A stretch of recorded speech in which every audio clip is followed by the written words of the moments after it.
from the NASCAR industry will change the landscape of racing in Southern California. Jimmy Johnson entered silly season and surprised everyone with some big news today about his IndyCar plans. And Sebastian Vettel, his season just took another turn for the worse, but this time regarding 2021. All that and more on Grid Tonight. Hello, welcome to Grid Tonight. Joe Samaniego here, along with Kobe Lambeth from the Podium Finish. Busy news day. We're going to have a lot of news to go through, including recapping Pierre Gasly's win at Monza, Auto Club Speedway transition into a short track, and of course the latest from Formula One, including the breaking news from today of Sergio Perez no longer being with Racing Point starting next year. We'll first start with the big news that came out yesterday that shocked essentially a lot of people in the NASCAR community, Auto Club Speedway. Jeff and Jordan, both of them from the Athletic, first reported on this story that NASCAR has submitted plans to San Bernardino County in California to convert a 2-mile Auto Club Speedway into a half-mile short track. The short track proposed is part of a project called Next Gen in California. Auto Club Speedway will become a unique short track in the Los Angeles market, which is one of the largest TV markets in the United States. Some of the features: long straights like Martinsville Speedway, high banking similar to Bristol Motor Speedway. According to Bob Pockrass from Fox Sports, construction should begin after the spring 2021 NASCAR race weekend. Then the new short track will be ready for the 2022 season with the next-gen car. Pockrass said that corners could have between 18 to 20 degrees of banking. Fans have been asking, of course, for years, we want more short tracks. We want more short tracks. Well, it looks like wish granted. There is a mixed reaction on fans in social media, especially some of the fans that love the history of Auto Club Speedway being a 2-mile oval and all the racing that I've seen in the past. When it comes to this, do you consider this a good move by NASCAR? I mean, people have been saying we want more short tracks. We want more short tracks, and I thought we were gonna get more short tracks. But I'll admit, Joe, I didn't expect this would be how we would get a short track. The super speedway, the Auto Club Speedway is in Fontana. I'm just really shocked by this move. But actually, it does make sense considering the market in Los Angeles area. And certainly everyone's been asking for a lot more short tracks to be added to the schedule, and since NASCAR owns Auto Club Speedway, I guess they felt like this was the best option for the track. Tear down the big super speedway, and as we've seen in a lot of the the graphics so far of this proposed new short track, basically the entire short track is going to fill up the current the current front stretch at Auto Club Speedway. So definitely going to be a massive change in size, but certainly it sounds like it's going to be one unique track that should bring a lot of racing action good racing action on track. Yes, it's something where NASCAR is making the best of what some would consider a missed opportunities back in the 90s when NASCAR was adding new tracks such as California Speedway, of course known as Auto Club Speedway today, Texas Motor Speedway, all these mile-and-a-half ovals that we have, all of them very similar. A lot of fans call them the cookie-cutter tracks. Of course, once you go into detail, more differences between each track. With Auto Club, they own the track. They have all this land, so they really can make the best of the opportunity to develop it as a modern-day short track, which is really exciting when you look at the short track races that we see at Martinsville, Bristol. Those tracks have been around for a long time. Very rarely do we see a brand new short track, and it's very exciting to see what NASCAR has come up with this new short track. Let's take a quick glance at how this new short track will line up. So right here is Auto Club Speedway currently as of right now. Now the plans, of course, are still being development, but from what the plans are showing, as you can see, the short track will essentially encompass most of the tri-oval. That front stretch will still serve as this front stretch, but then look at pit road. That's essentially where we're seeing the grass in the tri-oval. The backstretch area, that's going to be where we have the current pit road area with a little bit extra room, considering that it goes, according to the plans, a little closer to those press boxes, luxury boxes that we see behind pit road. Now, of course, pit road is very similar to Martinsville. So we don't get what we see in Bristol with 2 pit roads, and with the 2 pit roads, a different procedure in which under yellow they access 1, but under green 2 separate pit stalls. Now, of course, the big thing that's got a lot of people talking is right here. Of course, the yellow represents the new grandstands, but then there appears to be a tunnel that connects essentially the garage area, which is located outside of the racetrack. Now, of course, for a lot of folks that go to their local short track, this is pretty common. It's too small inside, so the garage is located outside of turn 1, turn 2, or off the backstretch. Here is located outside the green area. That's a fan pavilion in between 2 garage areas, and there's a lot of hauler spaces, as well as other facilities that will be included. Of course, Victory Lane, which is represented by the checker flag there, it's outside, so a lot more fans could access Victory Lane, see their favorite driver cheering and celebrating their victory. So this is very exciting because this is essentially NASCAR using their existing property to make it into a modern day short track that fits a lot of accommodations and things that makes the fan experience great at the new racetrack. And one of the big things, of course, NASCAR roots started on the dirt tracks, asphalt short tracks. Then we saw the super speedways, the mile and a half. They've risen up, especially in the 90s. Now we're transitioning back to the short tracks again. Based on the number of tracks that NASCAR owns, will this be a sign of things to come in the future for other racetracks? I'm not so sure if that'll be a sign of things of the future, but you definitely have to, keep that in the back of your mind because, like, not many people predicted that Auto Club Speedway would be torn down with the bulldozer and become a short track. And I believe one guy on Twitter actually called this back in November. He said watching Auto Club Speedway becomes a short track, and boom, it happened. I think he's the only person in the world that knew that was going to happen. So kudos to him. And hopefully, yeah, I should respond to that guy on Twitter and said, hey man, can you tell me what my future is going to be like in 10 years since you're batting for 1,000 right now? But yeah, in all seriousness, yeah, with Auto Club Speedway being on Los Angeles market, since and people really love short track racing, very popular all over the country. I think that this is the best way for NASCAR to take advantage of the current situation. And one thing I've been thinking about down the road, I've seen some other people mention this, is think LA market, so all those celebrities in the area, and it seems like NASCAR going to be rotating the championship track around, after every couple of years or so. And no Phoenix is going to be the finale this year and next year as well.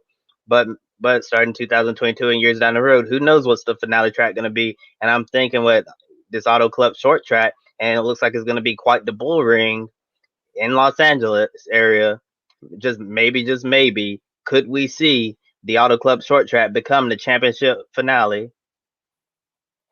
That's a great point. I definitely see that as a potential if they're going to be rotating the short track or any track to be the championship round. Big thing, of course, it is in the LA market. I mean, I have been there at Auto Club, not that far a drive from essentially multiple airports, along with LAX, Burbank, Riverside. I mean, this is just a really exciting opportunity for NASCAR to go there, have something brand new, state of the art short track. We're not seeing a whole lot of new tracks, so to have a brand new short track, that's really exciting. One of the big things, of course, this track was first built and designed by Roger Penske when Roger Penske and his group essentially owned tracks. Michigan Speedway and then, of course, California Speedway came. Now, with that said, a lot of fans have been wanting to see IndyCar return back to Auto Club Speedway. Of course, they first arrived in 1997 when Mark Blundell won the first year at Auto Club Speedway. Of course, a lot of memories have been made at Auto Club with the Indy cars, including CART. Unfortunately, some include some like the tragedy of Greg Moore passing. But there's always been a connection between Auto Club and IndyCar pretty much every year until 2006. 2012 is when they returned, and then they were returned back till 2015. Since 2015, we haven't seen a race there, but the last race there in 2015, the MAV TV 500, was a very memorable race. It had a lot of close packed style racing, intense action, and of course, it served as the season finale. Now, with this change to Auto Club Speedway, does this essentially end any hope of IndyCar returning back? Yeah, I hate to break it to all the fans out there, but unfortunately, I think it's game over for IndyCar returning to Auto Club Speedway because I think it's extremely doubtful that we'll see IndyCars racing at a half-mile bull ring. And I understand it's going to disappoint a lot of people because every year that I've seen fans asking for Fontana to return to the schedule, like please return to the schedule because after that 2015 race, it was, in my opinion, that was actually one of my favorite IndyCar races in the history of the series. Certainly one of the more entertaining events. Yeah, and it was just really unfortunate that IndyCar wasn't able to return after such a really good race. But I'll tell people this: don't be sad because it's over. Smile because it happened, and we can always have those memories of IndyCars going extremely fast at the Auto Club Speedway at speeds well over 220 miles per hour. Yeah, the memories of IndyCar at Fontana. I mean, it's something where I'll never forget growing up. I remember every race there. I remember Mark Blundell's first win. I remember when, unfortunately, we lost Greg Moore. And then when the IndyCar series came here, it was just really exciting to see Auto Club Speedway hosting it. Now, of course, everything does go through changes, and this is essentially a big change in NASCAR to see one of their fastest tracks now being reduced down to a bull ring. But what I think the big advantage is, being that it's in such a populated area and it's going to be a short track, you might be more used for the short track when it comes to local racing in the area. So it's definitely a bittersweet. Definitely for all our fans, viewers watching, we'd love to hear your thoughts on the big change. But of course, that's not the only change we've been talking about and hearing about. We got some big news today from IndyCar and Jimmy Johnson. Yeah, some really big news. Jenna Fryer from the Associated Press broke the news that seven-time NASCAR Cup Series champion Jimmy Johnson signed a two-year deal with Chip Ganassi Racing in order to run the road and street courses on the NTT IndyCar Series schedule. Yeah, and at the moment, Johnson and Chip Ganassi Racing currently working on securing sponsorship so that two-year deal will be able to happen. And joining Ganassi is actually going to open the door for him to run select NASCAR Cup races on a third Ganassi entry. And over in IndyCar, with Johnson joining Chip Ganassi Racing, he's set to become teammates with Scott Dixon. How crazy is it that one of NASCAR's greatest drivers is teaming up with the guy that many consider one of IndyCar's greatest drivers in Scott Dixon?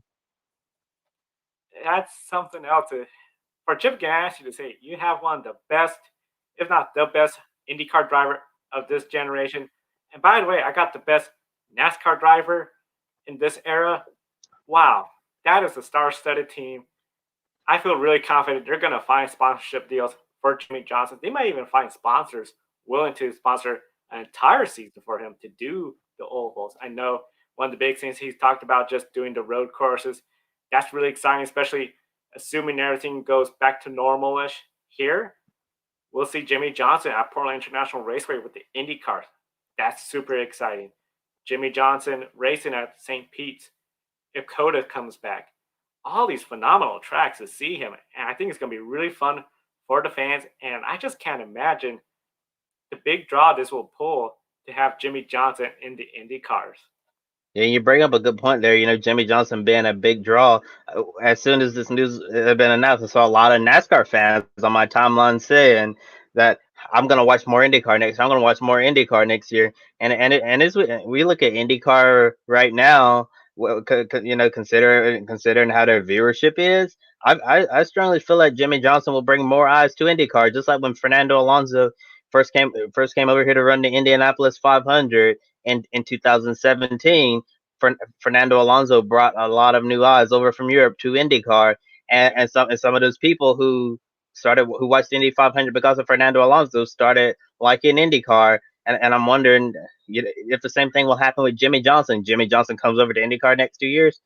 Some NASCAR fans will follow over and watch Jimmy Johnson compete in IndyCar.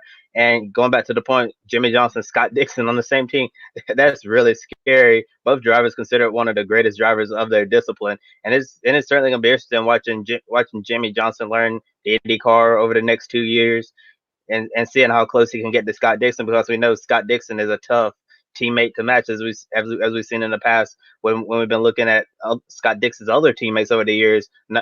I think the one teammate that really took the fight to Scott Dixon was Dario Franchitti, and since Dario Franchitti, I don't really think that they've had another driver at Chip Ganassi Racing capable of being performing on the same level as Dixon. And while since open wheel is basically new for Jimmy Johnson, I'm certainly not going to say that Jimmy Johnson needs to go out there and match Scott Dixon. But I certainly think it's going to take a little while for Johnson to get up there, find his footing, so he can become more competitive, and maybe just maybe Jimmy Johnson might be able to compete for victories in IndyCar. And also with all the reports today, there weren't any mentions of Scott Dixon's current teammates Felix Rosenqvist and Marcus Ericsson. And with the addition of Jimmy Johnson to the Ganassi IndyCar program, do you think the team will expand to a 4-car operation next year, or do you think Rosenqvist or Ericsson might lose their seat? It seems like the discussion might be that finding a new sponsor, so it might be a fourth team.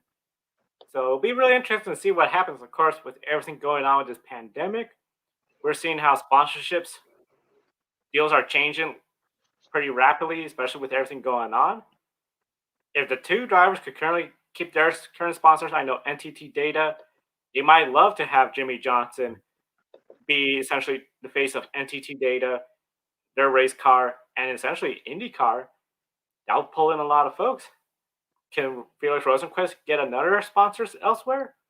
I know Marcus Ericsson, he has that deal with Husky Chocolate, which is based out of Sweden.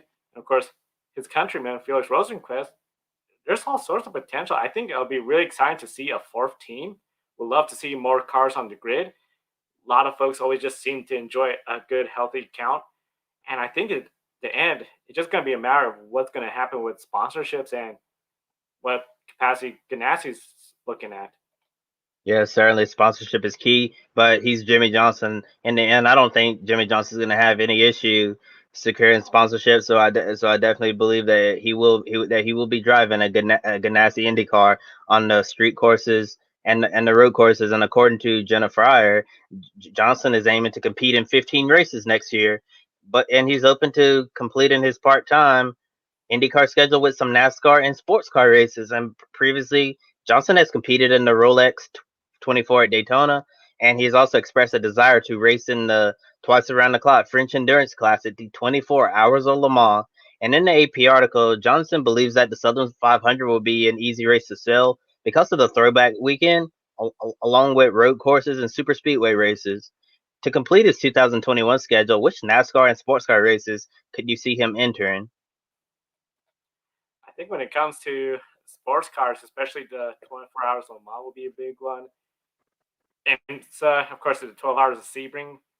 One of the things I remember when Jimmy Johnson was still early on in his Cup career, he did the Race of Champions.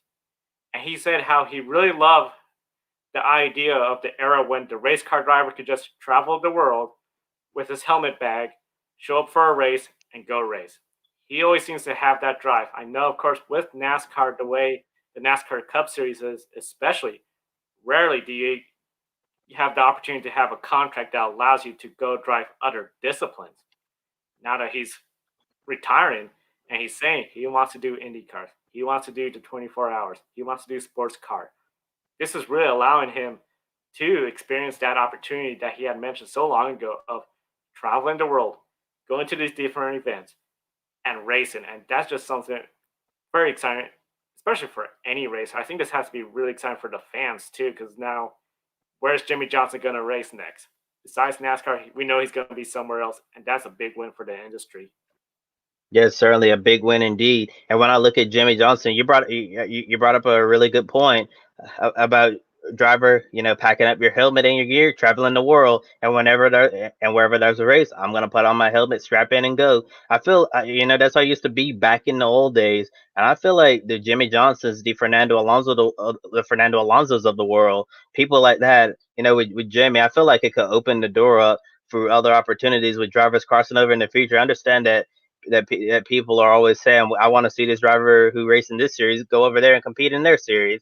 Like, yeah, and I'm sure a lot of people want to see that, but with contract situations and racing schedules, it makes it really hard to do that. But hopefully, with Jimmy Johnson opening up the door for stuff like this, maybe we'll see other drivers able to cross over. And I believe that crossovers will only be great for motorsports because at the end of the day, it shouldn't be an argument of NASCAR drivers are better, IndyCar drivers are better, Formula One drivers are better, sports car drivers are better, Formula E drivers are better.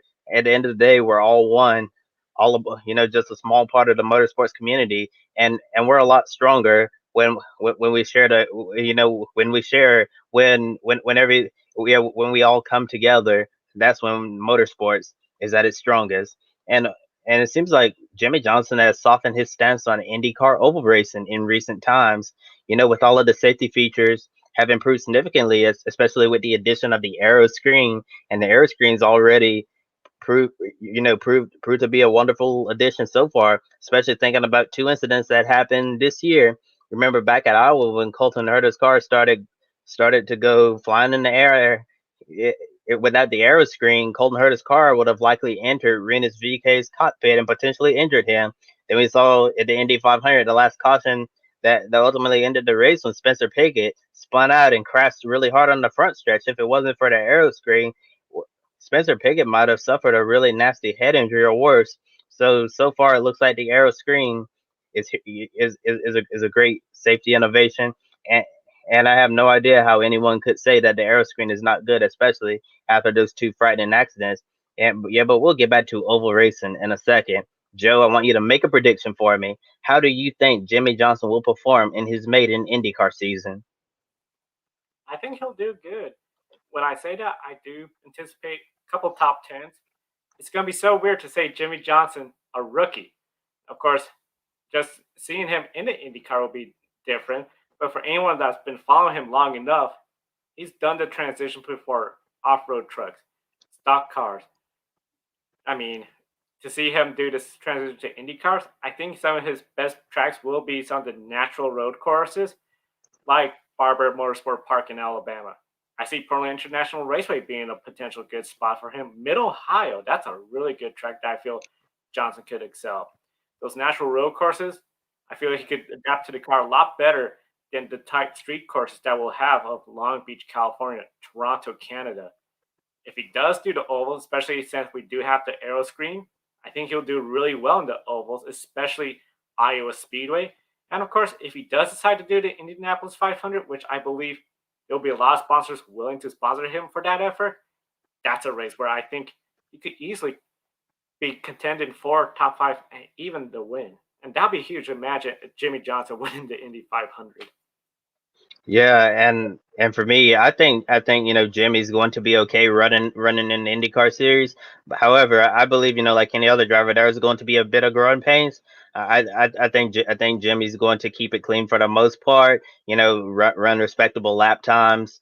But there's certainly going to be some moments where he's going to make a rookie mistake, and you mentioned it's going to be crazy next year because Jimmy Johnson's going to be a rookie in IndyCar, and it's certainly going to be odd, saying Jimmy Johnson, the rookie IndyCar driver, and I really do think that as Jimmy gets more experience in these open wheel cars, I believe it's finally going to come to it. I'm not going to say that Jimmy Johnson is going to be a contender to win every IndyCar race he enters, but I certainly think that Jimmy's going to go out there, have a lot of fun, be competitive, and accomplish a lot of the dreams that he's had as a driver. I remember him talking about how as a kid he'd always dream of running in the Acura Grand Prix of Long Beach, and next year, he's going to have the opportunity to actually run at Long Beach after watching one of his hero Rick Mears race there when he was a child. So it's really going to be cool to see Jimmy Johnson accomplish that next year and run at Long Beach.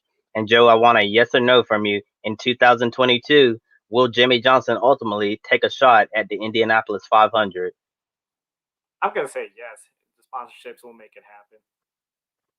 Yes, and I'm also gonna say yes as well. I think Jimmy 2021 come in, get used to the IndyCar, have a lot of confidence in the aero screen, and then 2022, still run the road and street courses, and then like, hey, this might be my only chance to run this race, and I feel confident in the safety, so might as well just take the shot and try to go win the Indianapolis 500. Can you imagine I mean, with Jimmy's resume right now, it's already so impressive with all of the wins he's had in the Cup Series, 7 championships. Imagine being a 7-time NASCAR Cup champion and also add an Indianapolis 500 winner on your resume. I'm not sure if Jimmy would win the race in one start, but hey, it's 33 drivers every year. Not every driver has an opportunity to run Indy, and I feel like if the opportunity is there and he gets the okay, I feel like Jimmy Johnson will be in the Indy 500 within the next 2 years. I do see Jimmy Johnson in the Indy 500, and it'll be just this was such a big win for motorsports fans. I think this week has to be an exciting week for motorsports fans. Where is the Auto Club Speedway news? Jimmy Johnson today. The other crazy news is in Formula One that's coming out and is involving, of course, Sebastian Vettel. You tuned in, you heard in the intro, we were talking about how things doesn't look so good for him. That was because early on today, there was a news report, essentially from Auto Motorsports, and Otmar, the team principal of Racing Point, said some comments that made it look like Sebastian Vettel wasn't going to be in the team. A lot of speculation of, okay, Sebastian Vettel might be out of Formula One. Where's this going to leave him? But then it took a crazy twist today.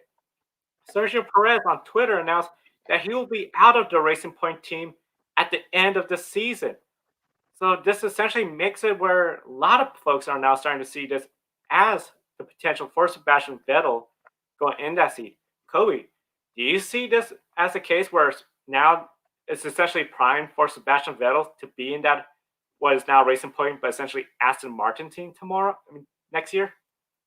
Yeah, I certainly believe that Sebastian Vettel is destined to be the next Racing Point slash Aston Martin Racing F1 driver next year. It's just falling into place so perfectly right now. I think the interview that you just mentioned, sometimes people in this industry like to throw a little smoke screen, so you're like caught off guard, and yeah, some people don't really want you to know what's truly going on or what they're thinking, and that's what I felt like that interview was, because it just does. I just don't see anybody else taking that Racing Point seat alongside Lance Stroll. I mean, if Mercedes wanted to move up George Russell to a more competitive car, I could certainly see that happening. But here, it just seems like it's a done deal with Sebastian Vettel gonna be racing for the Aston Martin F1 team next year. Yeah, and certainly, considering the situation that he's in at Ferrari, which is an absolute nightmare, a disaster, it seems like that you're not, it's a situation where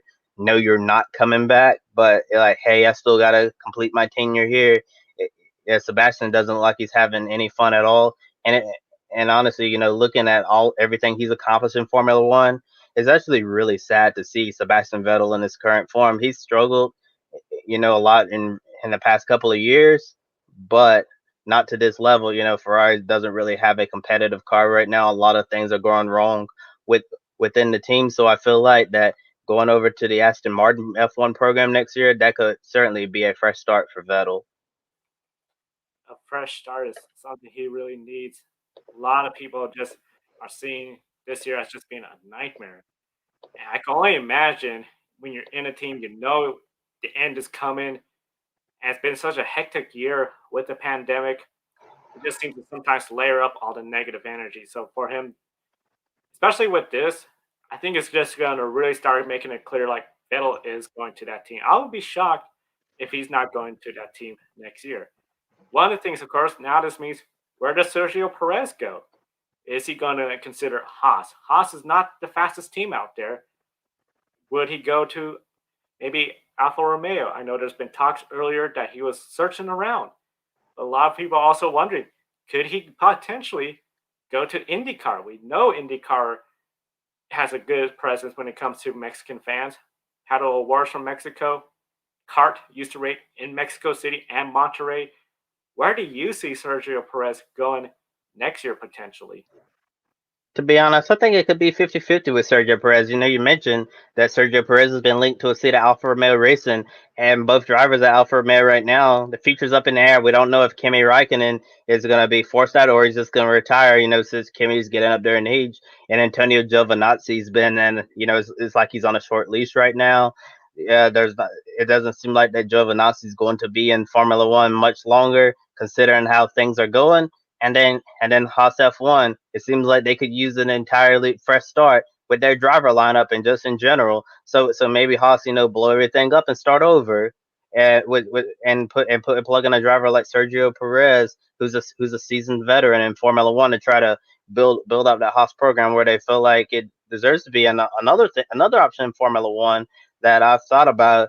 What about Red Bull?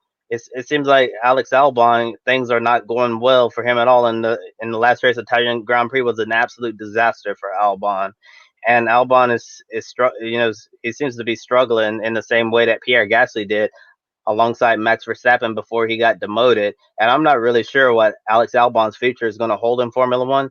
So, and it doesn't seem like that nobody else in the Red Bull Junior Driver Development Program is ready for a top seat at Red Bull. And I really don't see, you know, I don't see Danny Kvyat returning to the team.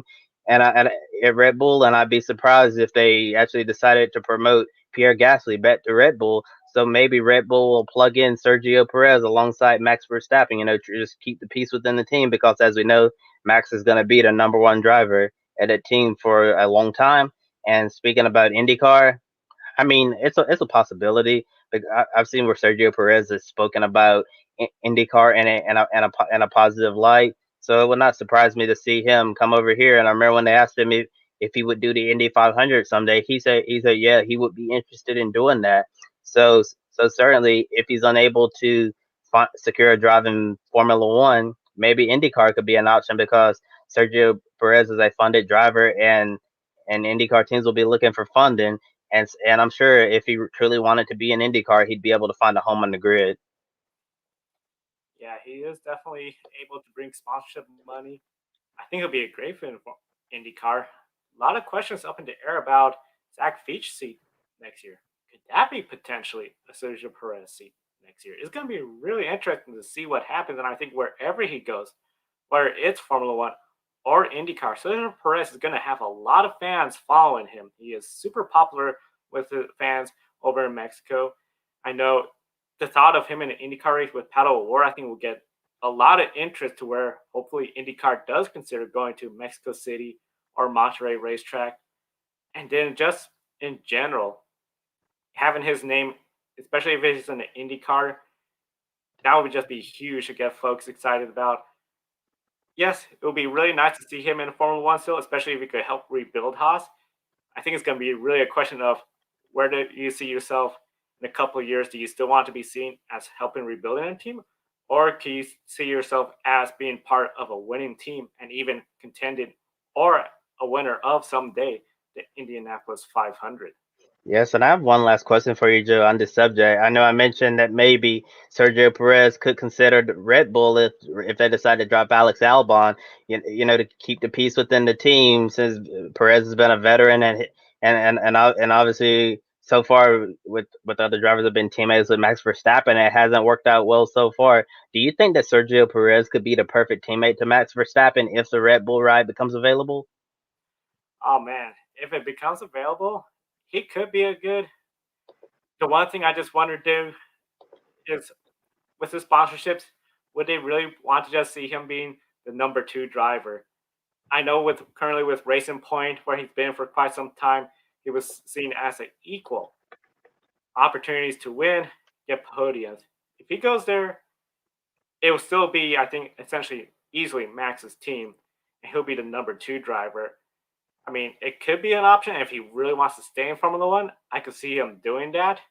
If he wants to contend for wins, though, or be part of a bigger mission, rebuilding a team, or win an Indianapolis 500, then he may not go with that route.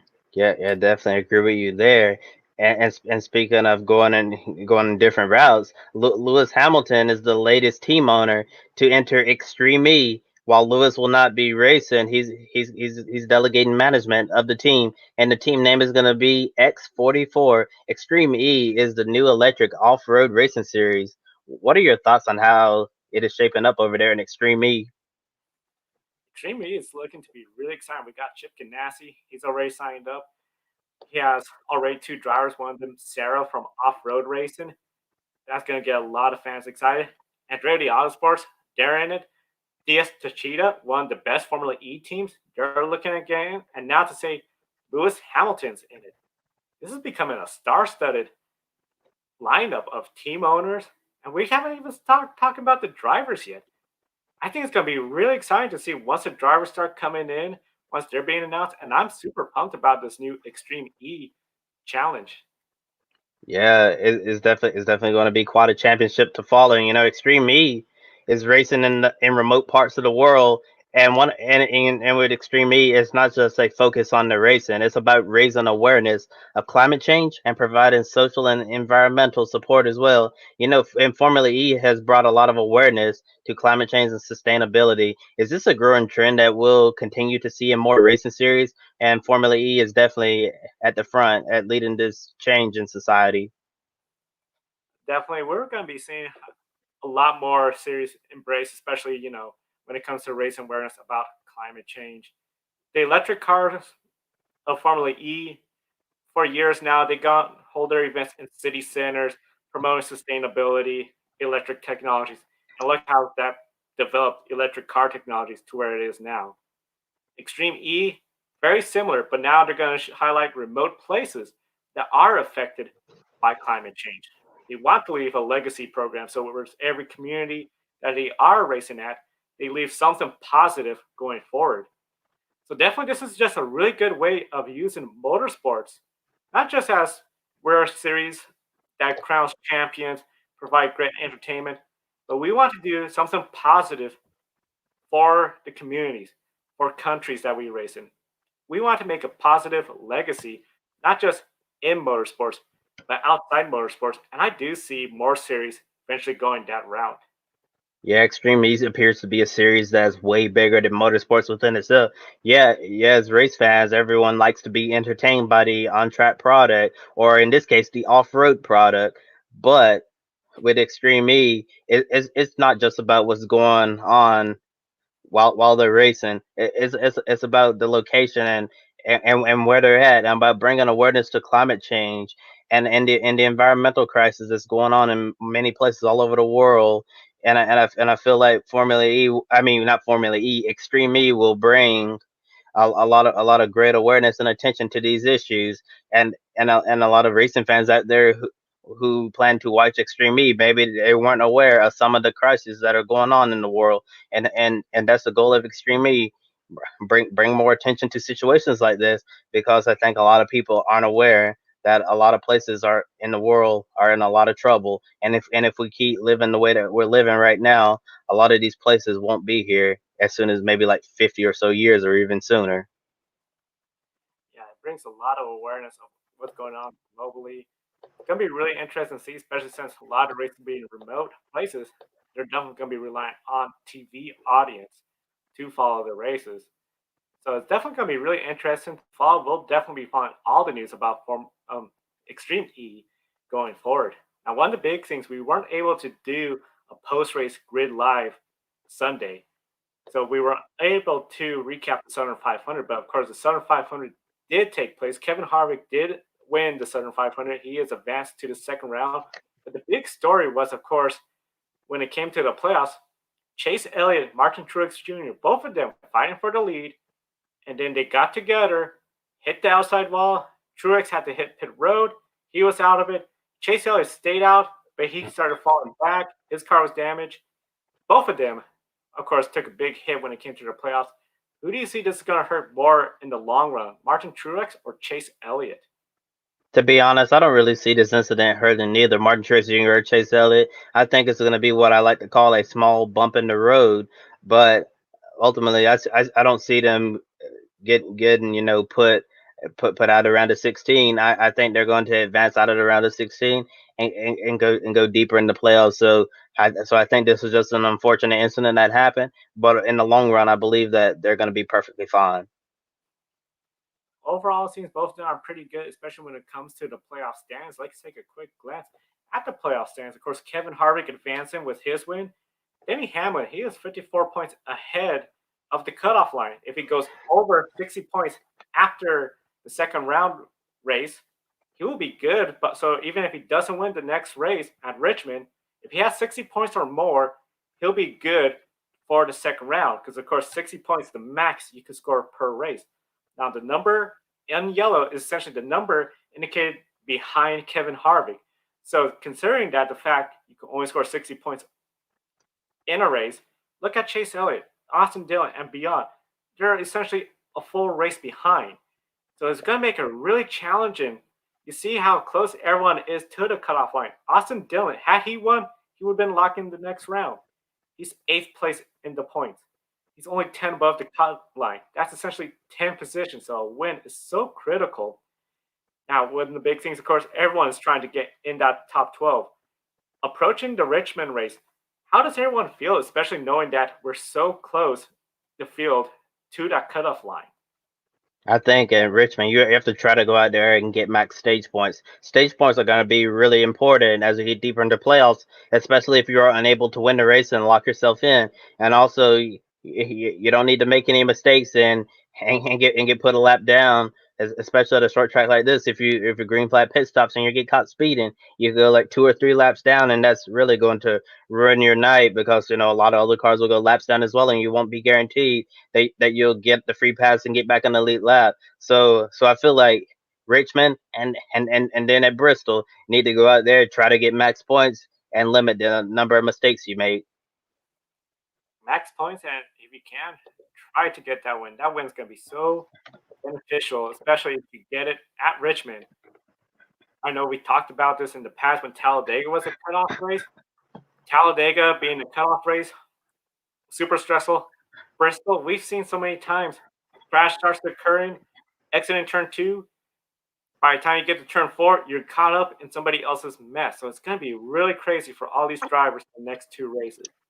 In the Xfinity Series, Ross Chastain and Denny Hamlin, those two were battling hard for the win. And just similar to Taylor and Truex, we saw both of them get together, and the third place driver, Brandon Jones, got the win.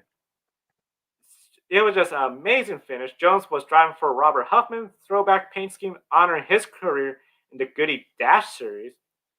How frustrating must it be for Ross Chastain to again come so close to winning the race, but come up short, extending his winless streak? Yeah, it's certainly been a frustrating year for Ross Chastain. I think coming into the season, I really feel that Ross Chastain was going to be, obviously one of the championship contender, and I thought he'd go out there and win a lot of races because in the limited starts he got in good equipment. Ross Chastain really showed us that he was capable of winning races, but yeah, Ross has been running strong and consistent for most of 2020, but he just hasn't been able to seal the deal and get into victory lane. And I think that you know, at this point in the season, Ross has got to try to get up there and win. Yeah, in the call it car and Ross Chastain behind the wheel, he certainly has the potential to go out there and win races. I mean, it was frustrating when he was trying to win at Daytona and ended up wrecking his teammate AJ Allmendinger, and then come so close to winning, fighting Denny Hamlin, and both of them ended up getting together and into the wall. And then Brandon Jones came on and stole the win. You could see the frustration on Ross Chastain's face, especially in his interview with Marty Snyder after the race. Yeah, very frustrated. He wants to go out there, get a win, and definitely just, it hasn't been a great 2020 exactly for him. Trevor Bayne, he's replacing essentially Ty Majeski in the number 45 Nice Motorsports Chevrolet starting tomorrow at Richmond. At Darlington, Ty did finish 13th. He's been driving the same team that made the championship for last year with Ross Chastain. At the moment, Nice Motorsports hasn't given an explanation as to why Bayne has taken over the seat. One of the big things, of course, Ty has been experiencing an up and downs NASCAR career. He's considered one of the top talents in the long short track racing, local short track racing. What's next for Ty and essentially his career in NASCAR? Oh, Joe, I don't know what's next for Tom Majestic's career. We all know he's considered one of the top talents in local short track racing all across the country. Whenever there's a short track race on, in those super late models, Tom Majeski is certainly one of the names that you look when you look at the top of the timing charts. He's always fast, and Tom Majeski's won a lot in local short track racing, and and due to all of his success, people thought he would be one of the rising upcoming stars in NASCAR. And I remember he was signed on as a Ford development driver, ran with the 60 car in the Xfinity Series at Roush. Didn't exactly go well for Ty Majeski for the most part. and then signed on with Nice Motorsports, and people thought he, replacing Ross Chastain in that number 45 Nice Motorsports Chevrolet Silverado. Everybody thought that, yeah, Ty Majeski's going to be in good equipment, and he's going to be able to compete for the championship just like Ross did. And so far, so far during the season, Majeski hasn't exactly performed to the same level that Ross Chastain was in that 45 truck. And one thing that people need to remember is last year Nice Motorsports had an alliance with GMS Racing.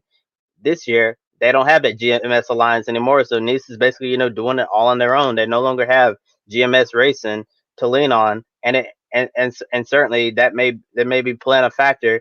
And what's going on with Ty Majeski's performance this season.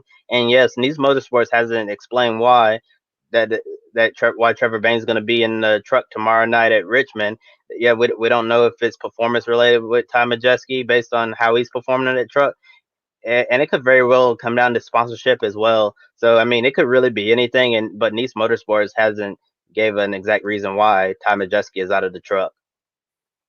Yeah, no, nothing yet, but definitely, of course, we'll be following that news and report as soon as we hear anything.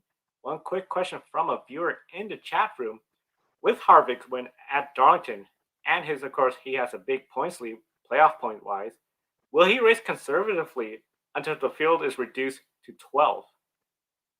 Well, no, my answer to that is gonna be no. I don't think Kevin Harvick is just gonna go out and ride the next 2 weeks until the round of 12. Kevin Harvick and Rodney Childers and that entire number 4 team, they want to go out there and lead as many laps as they want to, win as much as they can, because Kevin Harvick's been having a career year this season, and he just wants to go out there and completely dominate. So I do not see Kevin Harvick lifting up. I see Kevin Harvick being more focused than ever, trying to go out there and maximize the performance of his car and try to collect as many playoff points as he can heading up to Phoenix. Yeah, those playoff points. I mean, if he could get to over 70 playoff points, which will be just amazing, that essentially means he's almost a race and more ahead, and he's pretty much a secure bet for the Final Four. I can't imagine any scenario unless Denny Hamlin started getting a lot of playoff points where if he was to get that many playoff points, he could be eliminated if he was to go winless in that final third round. But of course, once the playoff points, they go away at the championship race. So it's going to be really interesting to see. Speaking about a driver that's had an up and down career, because we just finished talking about Ty, definitely want to hit up about Pierre Gasly. Yeah, definitely. Last weekend's Italian Grand Prix was one for the ages, and many expected that it would be another Lewis Hamilton and Mercedes domination show. But shockingly, we were wrong. Early on, it appeared that Lewis Hamilton would run away from the field per normal, and Ferrari continued to struggle like they have been all season, and Red Bull was not in their A game at Monza. And this served as a prime opportunity for midfield teams such as McLaren, Renault, Racing Point, and AlphaTauri to shine. But Charles Leclerc's race-ending crash at Parabolica and Lewis Hamilton's 10-second stop-and-go penalty opened the race completely. And thanks to pit strategy, it put Pierre Gasly in the catbird seat, and he spent the last half of the race holding off a hard charging Carlos Sainz and McLaren. He was closing and closing, but unfortunately for Sainz, he just ran out of time. Pierre Gasly came to the line to win the Italian Grand Prix for AlphaTauri, taking a shocking, unexpected victory. And Gasly stood at the top step of the podium, and joining him were Carlos Sainz from McLaren and Racing Point's Lance Stroll. And Pierre Gasly was the first French driver to win in Formula One since Olivier Panis won the 1996 Monaco Grand Prix, and he's the 109th different winner in Formula One history. AlphaTauri used to be known as Toro Rosso, won the Italian Grand Prix, ironically, in 2008 with Sebastian Vettel behind the wheel. And 12 years later, they returned to victory lane at the same track, Monza. Joe, when you woke up on Sunday morning, did you ever imagine in a million years that Pierre Gasly, driving an AlphaTauri, would be the one standing on top of the Formula One world in Italy? I'll I'll definitely say I wasn't anticipating him to win at Monza. One of the big things I know he had been running in that AlphaTauri, and he had a really good race at Belgium. Of course, what happened with the safety car that essentially ruined his strategy. He had to come back to eighth. I'm convinced he would have probably maybe been fourth place, the highest, if depending on how things worked. But of course, that's all what is. But definitely, he could have had a better result at Belgium. What he did at Monza was just impressive, and overall, he has an impressive record. Taking a look at his record, 55 starts, one win, two podiums. Of course, the other podium was at Brazil, where he held off Lewis Hamilton in that dramatic last lap battle. 167 points he has scored already, and two fastest laps. So he's definitely a talented driver. But still, it was a big, pleasant surprise to see him win the Italian Grand Prix. Yeah, you saw you saw some of Pierre Gasly's Formula One stats right here. Next, let's review how Pierre Gasly got to this point of racing redemption. In 2014, he made his GP2 debut, what is known today as Formula 2, with catering at Monza, ironically, during the last half of the season. And then in 2015, he got a full-time GP2 drive with Dams and ended up finishing 8th in the championship. And in 2016, things got much better for Pierre Gasly. He moved to Prima, ended up winning 4 feature races, secured 9 podiums en route to becoming the 2016 GP2 champion. And then in 2017, Toro Rosso started the season with Danny Kvyat and Carlos Sainz as the drivers. Unfortunately, there was not a place yet for Pierre Gasly within the Red Bull program in Formula One. So they ended up sending him to Japan to compete in Super Formula. And there, he scored 2 wins in Super Formula at Twin Ring Motegi and Autopolis, and he ultimately finished second in the championship. And the 2 final rounds of the season at Suzuka were canceled due to incoming typhoon Lan. And because of the typhoon that was about to come in, Gasly was unable to get one final shot to win the Super Formula Championship. But still, he was able to make 2 starts in Formula E that year with Renault at the New York doubleheader weekend. He ended up finishing seventh and fourth. And then later in 2017, Gasly made his Formula One debut on October 1st with Toro Rosso at the Malaysian Grand Prix, replacing a struggling Danny Kvyat. In his debut, Pierre Gasly finished 14th, and he competed in additional rounds to close out the season: Japan, Mexico City, Brazil, and Abu Dhabi. And he ended up skipping the United States Grand Prix because of those Super Formula commitments. That ultimately didn't work out after it got canceled because of the typhoon. And then 2018, Pierre Gasly finally got promoted to a full-time ride with Toro Rosso alongside Brendan Hartley. And here's my question for you, Joe. Why is there so much pressure to perform in the Red Bull Driver Development Program? And entering 2018, do you expect Pierre Gasly to live up to those expectations? There's so much pressure for those drivers because there's so many talented drivers in that development program, and we've seen them. Carlos Sainz, he was in that program. Daniel Ricciardo, Max Verstappen. The list goes on and on. Sebastian Vettel, Toro Rosso. The pressure to perform, to prove that you belong in that seat, it's super high because if you don't deliver, there's somebody else ready to replace you. So it's such a pressure cooker situation when it comes for those drivers. Yeah, and in 2018, Gasly finished 15th in the driver's standings, which ultimately earned him a promotion to the Red Bull Racing team in 2019 as Max Verstappen's teammate. Yeah, in that season, Pierre didn't even last a full year at Red Bull Racing until he got demoted and sent back to Toro Rosso after the Hungarian Grand Prix. It was a seat swap between him and Alex Albon. And in the first race back at Toro Rosso at the Belgian Grand Prix, he finished ninth, but sadly he lost his close friend and fellow Frenchman Antoine Hubert the day before in the Formula 2 feature race at Spa-Francorchamps. And in an interview after winning last weekend at Monza, Gasly said Hubert reached out to him after he lost his Red Bull drive, and he said Hubert told him to prove Red Bull wrong for giving up on him. And considering everything that happened in those words from Antoine Hubert, how powerful are those words of encouragement from the late Antoine Hubert to Pierre Gasly now, considering everything he's been through over the last year? Very powerful. The two of them were really close, good friends.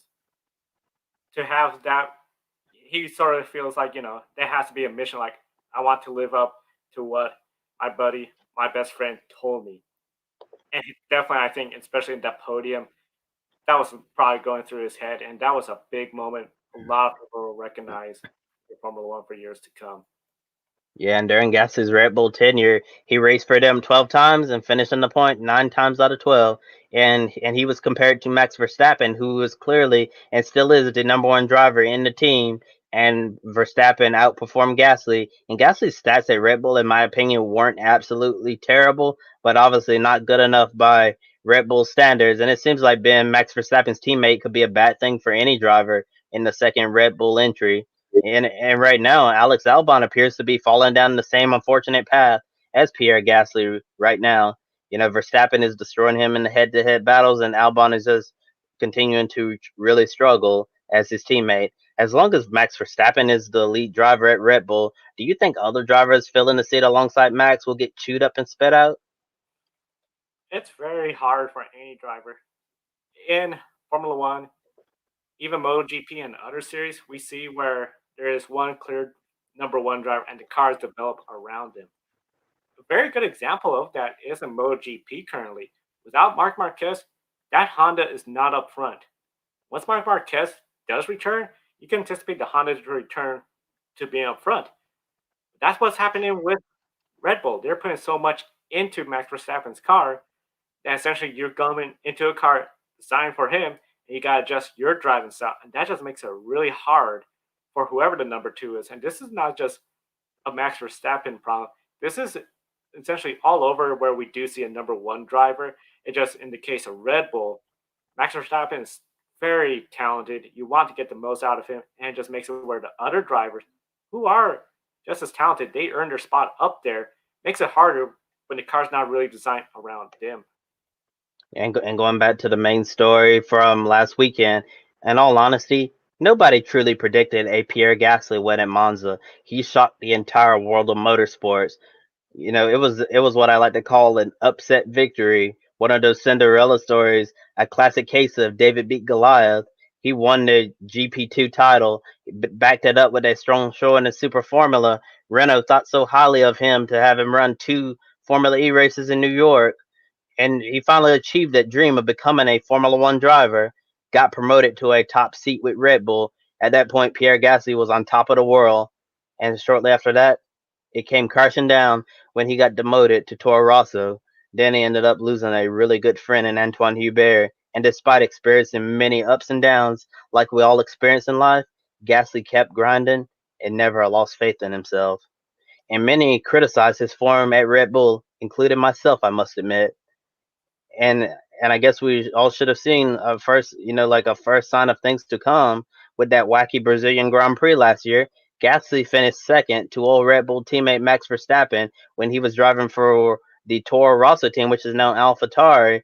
And I'll never forget Gasly's emotional outburst on the cooldown lap. He was so happy, elated, and just it felt so good after he had been knocked down a couple of notches during the season, and then to finish second to his old teammate in a car that's not on the same level as that Red Bull. I'm sure it was definitely one of the most memorable moments that he'll never forget. And a lot of us will never forget the scenes in Brazil after that, after finishing second either. And 1 year later, it appears that Pierre Gasly has proved all of his critics wrong, because Pierre Gasly is a winner in Formula One forever, and nobody can take that away from him. Is this the perfect story of racing redemption? I would say yes. A lot of folks anticipated that demotion to Toro Rosso might be essentially towards the end of okay, you're in Toro Rosso, you're there next year, and then maybe well, it was nice knowing you. That's something with Formula One. So many drivers want to get there, and there's only so few seats. He's proved to everybody that he earns his spot in Formula One. Second place in Brazil. Yeah, it was a bit wacky, but definitely the team and himself put themselves in position. Same with the Italian Grand Prix. It wasn't the typical Formula One race like the first half when Lewis Hamilton was dominating. But still, he put himself in that winning position. He put himself to overtake Matt Stroll. He put himself and the team to get that win. And that is still a lot of work. And he had to hold off Carlos Sainz in a faster, hard charging McLaren. That win had to be just pure relations for Pierre Gasly. Just to know everything he's been through since 2019 when he started with Red Bull, to now, everything must have been just running through his head, and you just have to sit down and just reflect. And it's definitely a feel good story for Formula One. Yes, certainly. A feel good story for Formula One and for motorsports in general. I think that this is the perfect story of racing redemption. Pierre Gasly, in just over a year, he's experienced the highs and the highs and the lowest of the lows. And at the end of the day, he picked himself back up and he kept going. He could have completely lost confidence in himself and given up, but Gasly kept on fighting. And look where he is today. And one final question before we end with some quick takes. After winning the Italian Grand Prix, do you think other teams outside of the Red Bull family will take a serious look at signing Gasly moving forward? Maybe this was the win he needed to open up doors elsewhere. Definitely, this is a moment for other teams to recognize everything Gasly has done and to really consider him in the future. And now I feel like for Gasly, this is really nice because he could ask for more. You know, he doesn't want to be a number two driver. He wants to be the number one driver.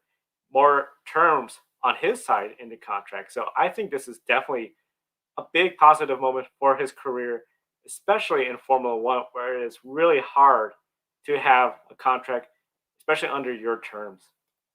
Yeah, yeah, I truly believe that Pierre Gasly, it really won't benefit him going back to Red Bull at this point.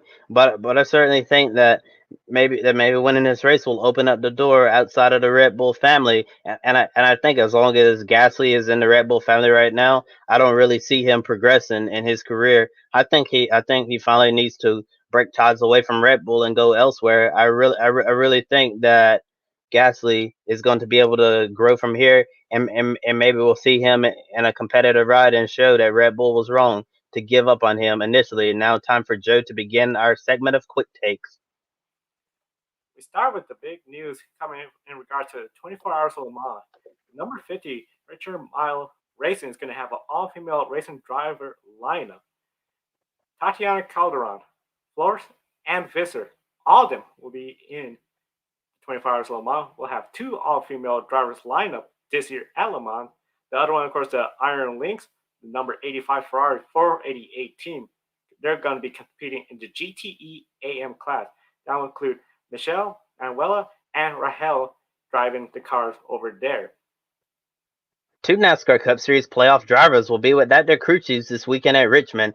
Following last weekend's Cookout Southern 500, Kyle Busch and Clint Bowyer's car had two unsecure lug nuts. Adam Stevens, Kyle Busch's crew chief, and Johnny Klausmeyer, Clint Bowyer's crew chief, have been suspended one race and fined $20,000 each. And the number 18 crew chief this weekend is going to be Jacob Cantor, a Judd Gibbs racing engineer, and Clint Bowyer's replacement crew chief is going to be a man that many have known for years and years, Greg Zipadelli, the Stewart Haas Racing competition director. News coming from Formula One Renault team in 2021. Renault will switch to Alpine F1 team. Renault owns the Alpine brand. The rebranding means also new colors red, white, and blue, the colors of the French flag. With the new regulations coming in a couple of years, Renault's improvement in performance, and the return of Fernando Alonso next year, there's a lot of optimism in the future and that the team can be competitive in the near future. SRX, the new IROC like series, announced its latest driver, and it's going to be nine-time Formula One race winner Mark Webber. And throughout his Formula One career, Mark Webber raced for Minardi, Jaguar, Williams, and Red Bull.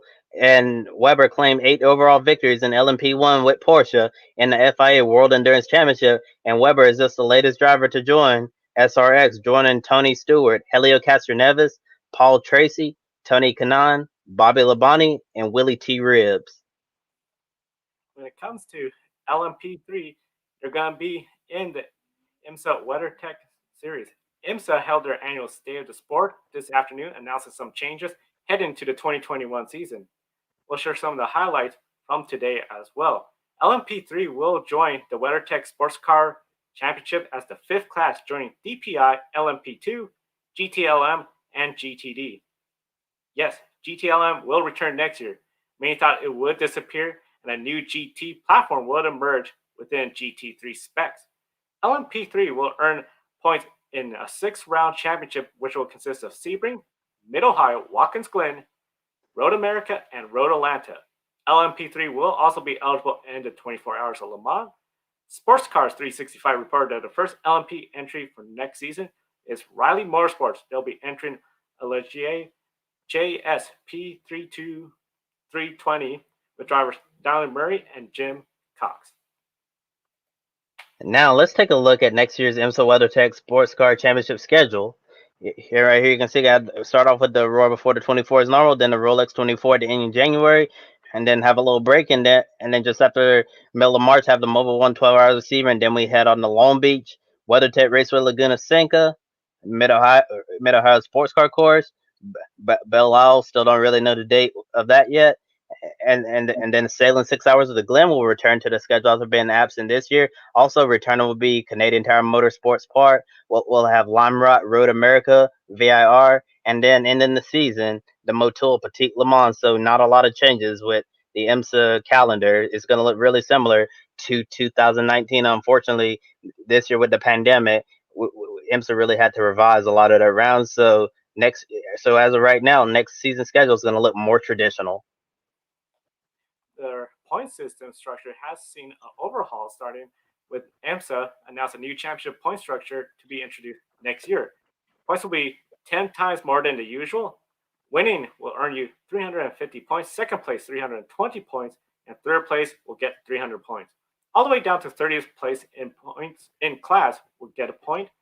Also, teams will earn championship points for their qualifying performance, with winning pole getting 35 points, second place 32, and third place 30 points. And that continues all the way down to 30th place in class as well.